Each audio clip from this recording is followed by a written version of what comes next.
Hello, dear students. We will start our class with the point how does PR work in Rajya Sabha elections? So, let's start the class and have discussion.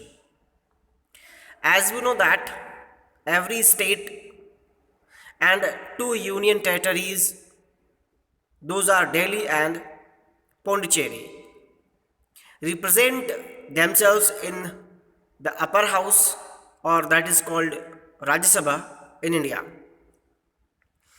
And the member of Rajya Sabha are elected by those particular states which represents themselves in Rajya Sabha, and the members are elected by the MLAs of that state, and those MLAs who cast their vote for the election of members of Rajya Sabha, they have many preferences and they cast their vote on the preferential basis as first preference, second preference, and third preference, and so on.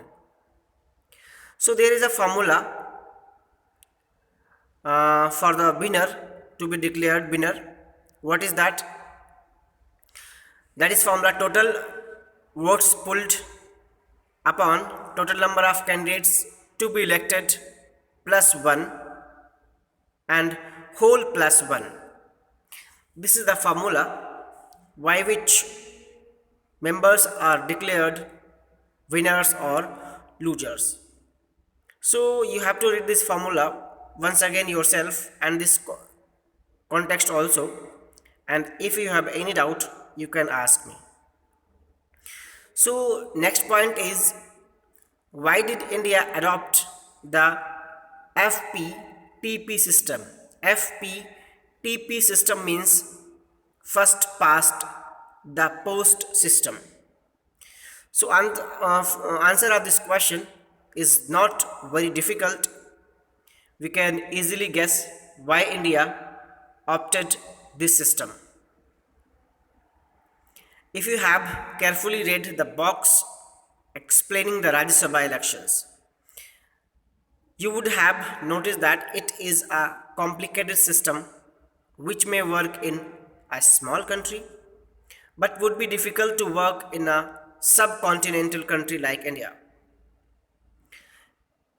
This system is very complicated and it is very suitable for all the small countries, but it becomes complicated in the case of any large country or countries like subcontinental, that is India and China.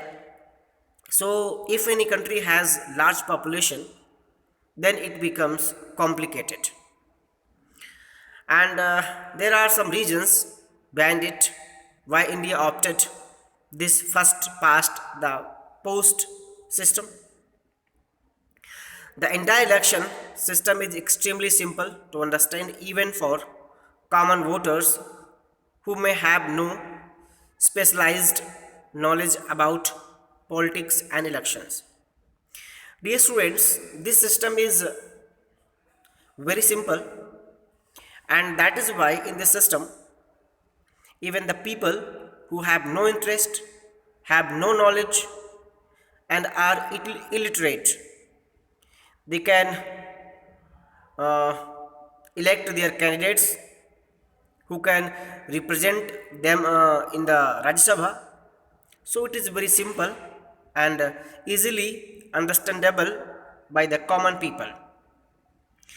And there are some other reasons. Those are as clear choices are given to the voters, and they have to opt their candidates, their local candidates, and there is no such dilemma that they have to vote for a party or a candidate, but it is quite clear that they are going to vote for the candidate, and that candidate is on behalf of the party. So in other PR system, sometimes it is the case that some particular areas get no representation in the government. As in PR system, party wins and party represents the members in proportional to the vote shares that it gets from the voters. But in FPTP system, every constituency has a member, and that member represents his constituency in the parliament or in Rajya Sabha. So it is quite clear, and it is very beneficial for the country like India. That is why it is opted by the constitution makers. And as we discussed, some constituencies have no representation in PR system, but it is quite clear every constituency get one representative in this FPTP system. More importantly, the makers our constitution also felt that PR based elections may be suitable for giving a stable government in the parliamentary system. So it may not be. We shall study. Okay. On the other hand, the constitution makers thought that PR system may not be able to give a stable and suitable government in the parliamentary system. That's why they opted FPTP system. And sometimes PR system does not produce a clear majority of seats in the legislature, and that's why, because they get their seats on the basis of vote share. But in FPT system, it is quite clear, and generally gives the largest party or coalition some extra bonus seats, okay, more than their shares of votes would allow. Thus, in system makes it possible for parliamentary government to function smoothly and effectively by facilitating the formation of stable government. Finally, the FPTP system encourages voters from different social groups to come together to win an election in a locality.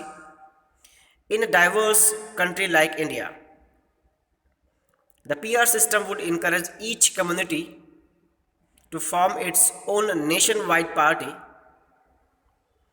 This may also have been at the back of the mind of the constitution makers. The experience, okay, let's discuss these lines. The constitution makers also thought that a PR system, in PR system, even a small community will frame its party that will be nationwide, and so it will be disturb the whole system. The experience of working of constitution has confirmed the expectation of the constitution makers. The FPTP system has proved to be simple and familiar to ordinary voters. It has helped larger parties to win clear majorities at the center and at the state. So in every context, FPTP system has been proved simple, familiar, ordinary, and easy system for the voters. And in the system, clear majority to a party either on center or that is state is given to a most favorable party by the voters. The system has also discouraged political parties that get all their voters only from one caste and community. And in the system, it is discouraged by the constitution makers that they get votes from only a community. So it is not in FPTP system.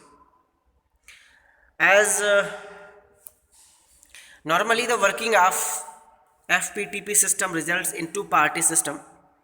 As we noticed that normally FPTP system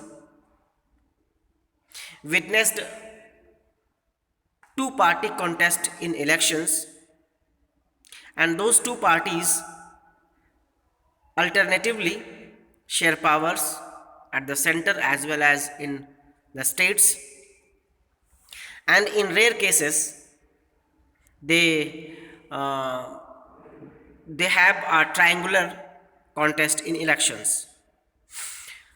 So after independence there were some other contradictory references, as Congress was dominating the elections and the parties and the politics of India after India being independence for few elections, first, second, and third elections.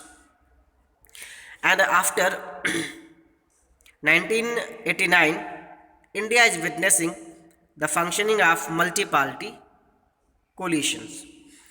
And after 1989, multi-party coalitions started in India, and at the same time, gradually in many states, two-party competition is emerging. And in the same time, in different states, two-party system is also evolving slowly and slowly. But the distinguishing feature of India's party system is that the rise of coalitions has made it possible for new and small parties to enter into electoral competition in spite of the FPTP system.